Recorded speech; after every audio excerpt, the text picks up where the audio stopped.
तैयार नहीं है। वो जिस मर्जी तरफ देखने की कोशिश कर रहे हो वो खुद भी इस मामले पे तैयार नहीं नजर आते।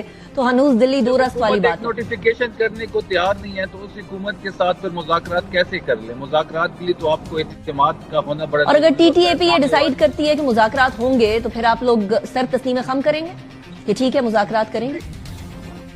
देखिए, जहाँ तक मुज़ाकरात और मज़म्मत की मैंने शुरू में बात कर दी कि वो अचकज़ई साहब जो जिम्मेदारी सौंपी गई है इमरान खान साहब की तरफ से, और जो चीज़ इमरान खान साहब की तरफ से आई है या आएगी उस पर पाकिस्तान तहरीक इंसाफ मनवन कबूल करेगी। चले अब जरा मुज़ाहमत की बात करते हैं, क्योंकि आपने मुज़ाहमत की बात की और ये किरदार जो है वो सीएम साहब को दिया गया। बेसिकली वो ही विल बी द रूए रवा ऑफ दिस एंटायर मुज़ाहमत। तो मुझे बताइए कि ये मुज़ाहमत, क्योंकि आपने कहा ना जो भी चीज हो डिसाइसिव हो, ऐसी ना हो कि वो आलम बरज़ख में सारे मामलात को छोड़ दें, तो मुझे बताइएगा कि ये वाले सीएम पिछले सीएम के कंपैरिजन में ऐसा क्या करेंगे जो ये मुज़ाहमत बड़ी डिसाइसिव हो? देखिए, जहाँ तक सोहेल आफरीदी साहब का सवाल है तो सोहेल आफरीदी साहब ISF से होते हुए यूथ विंग से होते हुए यहाँ तक पहुँचे हैं।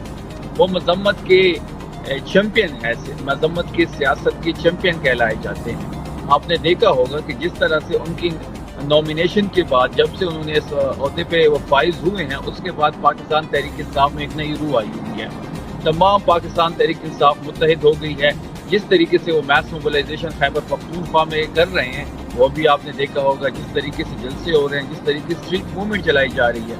और फिर आप लाहौर में भी आपने विजुअल्स देखे होंगे कि जिस तरीके से उन्होंने लाहौर की गलियों में, लाहौर के बाजारों में जिस तरीके से इस मूवमेंट को लीड किया है, तो वो इस वक्त पाकिस्तान तहरीक इंसाफ की उम्मीद है।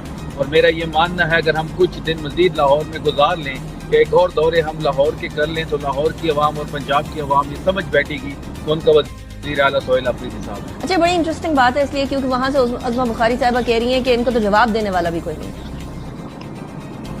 उज़्मा बुखारी साहब की देखिए, एक तो वो पाकिस्तान पीपल्स पार्टी में थी पहले वो नवाज शरीफ साहब के खिलाफ अपने बयानात देख लें। अब लोटा बन के जब पाकिस्तान मुस्लिम लीग नून में आई तब उनके हरकत देख ले तो इनकी कोई से नहीं है।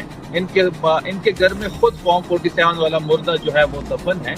तो उज़्मा बुखारी जैसे लोगों को ना ही कोट करें तो बेहतर है। देखें, अब वो वजीर हैं, आप भी वजीर हैं, आपको उनके सामने उनको आपके सामने कोट करना पड़ता है। हमारी तो ये मजबूरी है as journalist. But thank you very much. 45 वाला वजीर हूँ, वो फॉर्म 47 वाली वजीर होगी।